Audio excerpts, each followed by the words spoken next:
여러분은 어떠세요? 부모님이 평생을 바쳐 일궈온 길을 따라가야 할까? 아니면 나만의 새로운 길을 만들어 가야 할까? 살면서 누구나 한 번쯤은 이 전통과 개인의 꿈 사이에서 깊은 고민에 빠져보셨을 겁니다. 가업을 잇는 것과 나만의 길을 가는 것.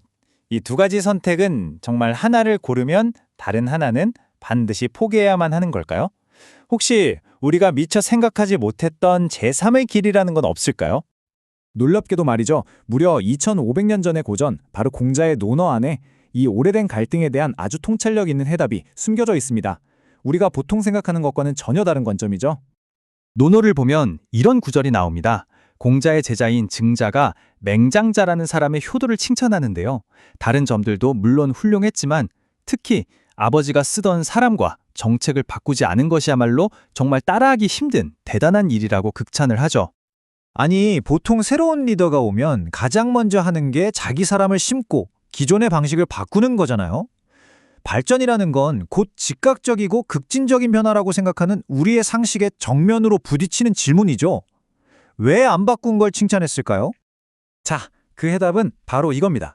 공자가 칭찬한 건 그냥 현상 유지를 위한 게으름이나 무능이 아니었다는 거죠.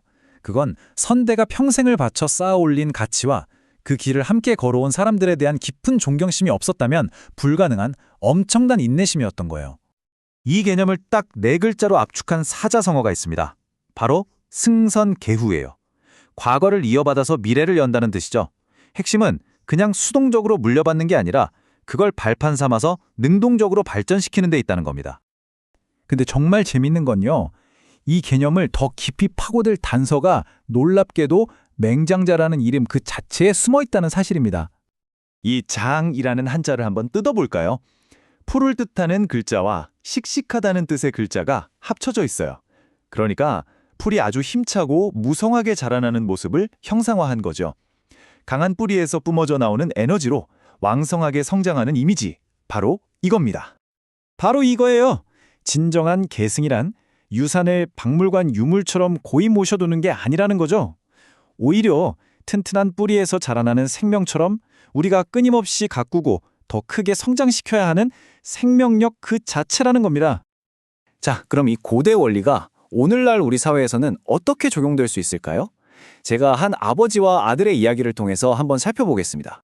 이 이야기의 시작은 우리가 맨 처음에 던졌던 그 질문과 똑같아요. 평생을 바친 회사를 아들에게 물려주려는 아버지와 자신만의 길을 가겠다며 거절하는 아들 사이의 갈등으로 시작됩니다. 그런데 여기서 아주 흥미로운 전환점이 생깁니다. 민수가 맨 땅에 헤딩하듯 자기 사업을 키워나가는데 정말 결정적인 위기의 순간마다 도움의 손길을 내밀어준 사람들이 있었어요. 바로 아버지가 수십 년간 신뢰를 쌓아온 아버지의 사람들이었던 거죠. 민수는 그 순간 깨달은 겁니다. 자신이 진짜 물려받아야 할 것은 회장이라는 직함이나 공장의 기계 같은 물리적인 자산이 아니라는 걸요. 그는 아버지의 가치와 신뢰, 그 보이지 않는 유산을 계승하기로 마음먹습니다. 그럼 그 보이지 않는 유산이라는 게 뭘까요? 바로 이런 것들이었습니다. 맨손으로 사업을 읽은 아버지의 기업가 정신, 수십 년간 쌓아온 신뢰의 네트워크, 그리고 위기를 돌파하는 지혜. 이게 바로 논어에서 말한 아버지의 신화와 아버지의 정치의 현대적인 해석이라고 볼 수 있겠죠? 결과가 어땠을까요? 정말 놀랍게도 이 보이지 않는 유산을 존중하고 활용한 민수의 사업은 아버지의 회사보다 훨씬 더 크게 성장했습니다. 그리고 훗날 아버지의 회사가 위기에 처했을 때 바로 그 아들이 자신의 성공을 바탕으로 회사를 구해내죠. 나중에 민수가 이런 말을 합니다. 회사를 물려받는 게 제 길은 아니라고 생각했지만 아버지가 평생을 바쳐 이룬 것이 무너지는 걸 보고만 있을 수는 없었다고요. 이 한마디에 모든 게 담겨 있죠. 단순히 회사가 아니라 아버지가 쌓아올린 유산 그 자체에 대한 깊은 존중이 생긴 겁니다. 자, 그럼 이 전통과 혁신의 균형, 이걸 어떻게 하면 좀 더 쉽게 이해할 수 있을까요? 논어의 이야기는 아주 기가 막힌 비유를 하나 제시합니다. 바로 강물이라는 비유인데요. 저는 이게 과거와 미래를 하나로 잇는 정말 중요한 열쇠라고 생각해요. 이 비유를 한번 풀어볼까요? 개념이 정말 명확해져요. 위에서 내려오는 물, 즉 전통은 강물을 흐르게 하는 동력, 그러니까 엔진의 역할을 합니다. 그리고 강물이 아래로 흘러가 새로운 땅을 적시는 것, 즉 개혁은 그 강물이 나아가야 할 목적이 되는 거죠. 여기서 우리가 빠질 수 있는 두 가지 함정이 있어요. 과거로부터 온 물, 즉 전통을 부정하면 강은 그냥 말라버릴 겁니다. 반대로 미래를 향해 흐르지 않고 변화를 거부하면 그 강물은 고여서 썩어버리겠죠. 둘 다 실패하는 길입니다. 그러니까 진정한 계승이란 바로 이런 겁니다. 강의 근원, 즉 전통을 존중하면서도 그 물줄기를 새로운 실에 새로운 목적지로 힘차게 이끄는 것, 바로 이게 핵심입니다.